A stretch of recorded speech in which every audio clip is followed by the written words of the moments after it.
ಕಲಾಕೃತಿ art class ವತಿಯಿಂದ ವಿದ್ಯಾರ್ಥಿಗಳ ಕಲಾ ಪ್ರತಿಭೆಯನ್ನು ಅನಾವರಣಗೊಳಿಸುವ ಉದ್ದೇಶದಿಂದ 3 ದಿನಗಳ ಕಾಲ ನಡೆಯುವ ಕಲಾಬಿಂಬ ಎಂಬ ಕಲಾ ಪ್ರದರ್ಶನಕ್ಕೆ ಶನಿವಾರ ನಗರದ ಜಂಗಮ ಮಠದಲ್ಲಿರುವ ವಿಭೂತಿ ಆರ್ಟ್ ಗ್ಯಾಲರಿಯಲ್ಲಿ ಚಾಲನೆ ನೀಡಲಾಯಿತು.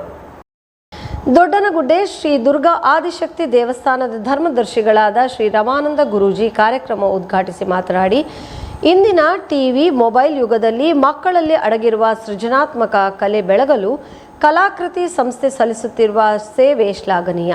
ಚಿತ್ರ ಬಿಡಿಸುವುದು ಸುಲಭದ ಕೆಲಸವಲ್ಲ, ಬಹಳಷ್ಟು ಸವಾಲಿದೆ. ಆದರೆ ಕರಗತ ಮಾಡಿಕೊಂಡರೆ ಮಕ್ಕಳ ಅನುಭವ ವೃದ್ಧಿಯಾಗುತ್ತದೆ. ಮಕ್ಕಳನ್ನು ಪ್ರೋತ್ಸಾಹಿಸಿದಾಗ ಅವರಲ್ಲಿ ಹುಮ್ಮಸ್ಸು ಮೂಡುತ್ತದೆ ಎಂದರು. ಜಂಗಮ ಮಠ ಚಿತ್ರಕಲಾ ಮಂದಿರದ ನಿರ್ದೇಶಕ UC ನಿರಂಜನ್ ಮಾತನಾಡಿ, ಮಕ್ಕಳ ಪ್ರತಿಭೆಗೆ ಈ ಕಲಾ ಪ್ರದರ್ಶನ ಒಂದು ವೇದಿಕೆ. ಕಲಾ ಪ್ರತಿಭೆಯಿಂದ ಸ್ವಂತ ಉದ್ಯಮಿ ಪ್ರಾರಂಭಿಸಲು ಅವಕಾಶವಿದೆ. ಕಲೆ ಜೀವನಕ್ಕೆ ಉತ್ತಮ ಬುನಾದಿ ಕೂಡ ಆಗಬಲ್ಲದು ಎಂದರು.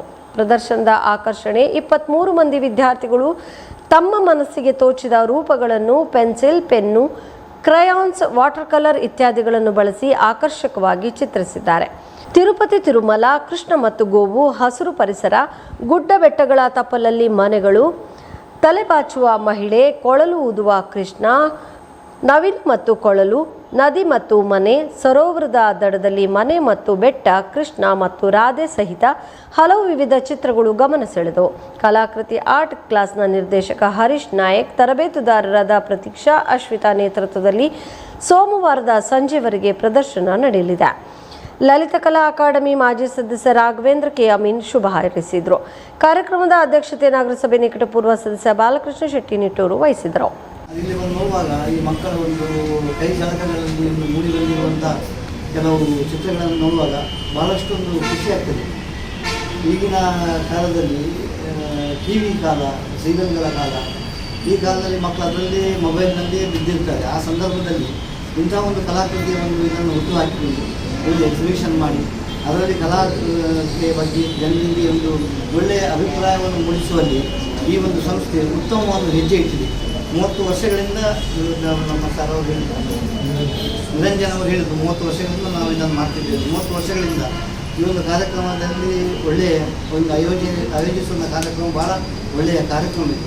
ಈ ಕಾರ್ಯಕ್ರಮದಲ್ಲಿ ಮಕ್ಕಳಿಗೆ ಒಳ್ಳೆಯ ಬೆನಿಫಿಟ್ಸ್ ಇದೆ. ಯಾಕಂದರೆ ಒಂದು ಕಲಾಕೃತಿ, ಒಂದು ಚಿತ್ರವನ್ನು ಬಿಡಿಸುತ್ತಂತ ಹೇಳಿದರೆ ಅಷ್ಟು ಸುಲಭ ಅಲ್ಲ.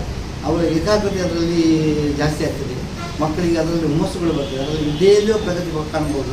ಈ ಕಲಾಕೃತಿ ಎಂಬುದನ್ನು ಭಾಳಷ್ಟು ಕಾಲಗಳಿಂದ, ಈಗಿನ ಕಾಲದಿಂದ ಯಾವುದೋ ಕಾಲಗಳಿಂದಲೂ ಈ ಒಂದು ಕಲಾಕೃತಿ ಎಂಬುದಿತ್ತು. ಅದರಲ್ಲಿ ಈ ಪರಿಸರ, ಕಲಾ ಪರಿಸರ ನಮ್ಮ ಕರ್ಮಭೂಮಿ. ಯಾಕೆ ಹೇಳಿದರೆ ನಾವೆಲ್ಲ ಚಿತ್ರಕಲಾ ಮಂದಿರದಲ್ಲಿ ಕಲಿತು ಇಲ್ಲಿಂದಲೇ ಒಂದೊಂದು ಕಲಾವಿದರಾಗಿ ಹೊಮ್ಮಿದ್ದವರು ನಾವೆಲ್ಲ. ಅದೇ ರೀತಿಯಾಗಿ ಹರೀಶ್ ನಮ್ಮ ಗೆಳೆಯ ಕಲಾವಿದ, ನಾವು ವಿದ್ಯಾರ್ಥಿ. ಹೌದು, ಇಲ್ಲಿ ಯಾರೆಲ್ಲ ಈ ಚಿತ್ರಕಲಾ ಮಂದಿರದಲ್ಲಿ ವಿದ್ಯಾಭ್ಯಾಸ ಮಾಡಿದಾರೋ ಇವತ್ತು ಕಲಾ ವಲಯದಲ್ಲಿ ಯಾರು ಫ್ರೀ ಇಲ್ಲ, ಎಲ್ಲ ಬ್ಯುಸಿ ಆರ್ಟಿಸ್ಟ್ಗಳಿರೋದು. ಇದೊಂದು ಹೆಮ್ಮೆ ವಿಚಾರ ಹೇಳ್ಬೋದು. ಒಳ್ಳೊಳ್ಳೆ ಮಾಧ್ಯಮಗಳು ಬಂದಿವೆ, ಡಿಜಿಟಲ್ ಮಾಧ್ಯಮ ಮತ್ತು ಆಧುನಿಕತೆ ಒಗ್ಗೂಡಿದೆ. ದಿವಸಕ್ಕೊಂದು ಸಾಮಾಜಿಕ ಜಾಲತಾಣದಲ್ಲಿ ನೋಡ್ತಿರ್ತೀರಿ ನೀವು. ಆದರೆ ಕಲಾವಿದರು ಯಾರು ಕೂಡ ತಮ್ಮ ಕೆಲಸದಲ್ಲಿ ಬ್ಯುಸಿ ಇರುವಂಥದ್ದು, ಅದು ನಮಗೊಂದು ತೃಪ್ತಿದಾಯಕ ವಿಷಯ.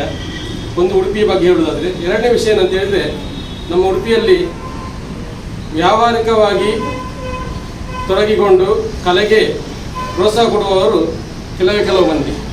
ಉದಾಹರಣೆಗೆ ಹೋಟೆಲ್ ಬಿಸ್ನೆಸ್ ಆಗಿರ್ಬೋದು, ಕಾರ್ಪೊರೇಟರ್ಗಳಾಗಿರ್ಬೋದು.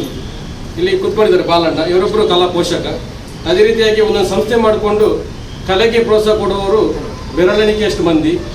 ಅದರಲ್ಲಿ ತಮ್ಮ ಸ್ವಂತ ಸಂಸ್ಥೆ ಮಾಡಿಕೊಂಡು, ಜಾನಪದ ಸಂಸ್ಥೆ ಮಾಡಿಕೊಂಡು ಅದರಲ್ಲಿ ನಿರಂತರವಾಗಿ ಕಲೆಯೊಂದಿಗೆ ಕಲಾವಿದರಿಗೆ ಸಪೋರ್ಟ್ ಮಾಡಿಕೊಂಡು ಅದರ ಜೊತೆ ಜೀವನ ಸಾಗಿಸಿಕೊಂಡು ಕಲಾವಿದರನ್ನು ತನ್ನ ಜೊತೆ ಕರ್ಕೊಂಡು ನಮ್ಮಲ್ಲಿದ್ದಂತಹ ಅನೇಕ ವಿದ್ಯಾರ್ಥಿಗಳಿಗೆ ಅವರು ಪ್ರಾರಂಭದ ಒಂದು ಹೆಜ್ಜೆಯನ್ನು ಮೂಡಿಸಲಿಕ್ಕೆ ಕೂಡ ಅವರು ಬಹಳ ಪ್ರಯತ್ನ ಪಟ್ಟಿದ್ದಾರೆ. ಆ ಕಾರಣಕ್ಕಾಗಿ ನಮ್ಮಲ್ಲಿರುವ ಅನೇಕ ವಿದ್ಯಾರ್ಥಿನಿಯರು ಕೂಡ ಮುಂದೆ ಬರಲಿಕ್ಕೆ ಸಾಧ್ಯ ಆಗಿದೆ ಅಂತ ಹೇಳಲಿಕ್ಕೆ ನಾನು ಈ ಕಾರ್ಯಕ್ರಮದಲ್ಲಿ ಹೇಳಲಿಕ್ಕೆ ಇಷ್ಟಪಡ್ತೇನೆ. ಅದಲ್ಲದೆ ಪ್ರತಿ ವರ್ಷದಿಂದ ವರ್ಷಕ್ಕೆ ಅವರ ವಿದ್ಯಾರ್ಥಿಗಳ ಚಿತ್ರಗಳು ಇಲ್ಲಿ ಏನು ಪ್ರದರ್ಶನ ಆಗ್ತಾ ಇದೆ, ವರ್ಷದಿಂದ ವರ್ಷಕ್ಕೆ ಅವು ದೇದೀಪ್ಯಮಾನಗೊಂಡು ಅವು ಉಜ್ವಲ ಭವಿಷ್ಯವನ್ನು ಹೊಂದಿದೆ. ಮತ್ತು ಇಲ್ಲಿ ಇರುವಂತಹ ವಾಟರ್ ಕಲರ್ ಜಲವರ್ಣ ಇರ್ಬೋದು ಅಥವಾ ಕ್ರೇಯಾನ್ಸ್ ಇರ್ಬೋದು, ಅವು ವಿವಿಧ ವರ್ಣಗಳಲ್ಲಿ ವಿವಿಧ ಬಣ್ಣಗಳಲ್ಲಿ ಅವರು ಚಿತ್ರಗಳನ್ನು ಮಾಡಿಸ್ಲಿಕ್ಕೆ ನುರಿತ, ಈಗಾಗಲೇ ಸ್ವಾಗತಕಾರರು ಹೇಳಿದಾಗೆ ನುರಿತ ಗುರುಗಳ ಅವಶ್ಯಕತೆ ನಿಜಕ್ಕೂ ಇದೆ. ಮತ್ತು ಅವುಗಳೆಲ್ಲ ಈ ಪ್ರತಿಭಾನ್ವಿತ ವಿದ್ಯಾರ್ಥಿಗಳ ಈ ಚಿತ್ರಗಳಲ್ಲಿ ನಮಗೆ ಆ ಗುರುಗಳ ರೇಖೆಗಳು ಕೂಡ ಕಾಣಿಸ್ತಾ ಇದೆ ಅಂತ ಹೇಳಲಿಕ್ಕೆ ನಾನು ಭಾಳ ಸಂತೋಷ ಪಡ್ತೇನೆ.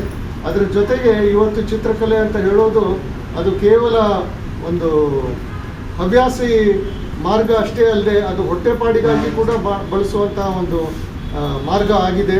ನಮ್ಮಲ್ಲಿರುವಂಥ ಸುಮಾರು 30 ಜನ ವಿದ್ಯಾರ್ಥಿಗಳು ಅವರು ವಿವಿಧ ಶಾಲೆಗಳಲ್ಲಿ ಕಲಾ ಶಿಕ್ಷಕರಾಗಿ ಹೊರಹೊಮ್ತಾರೆ. ಅದಲ್ಲದೆ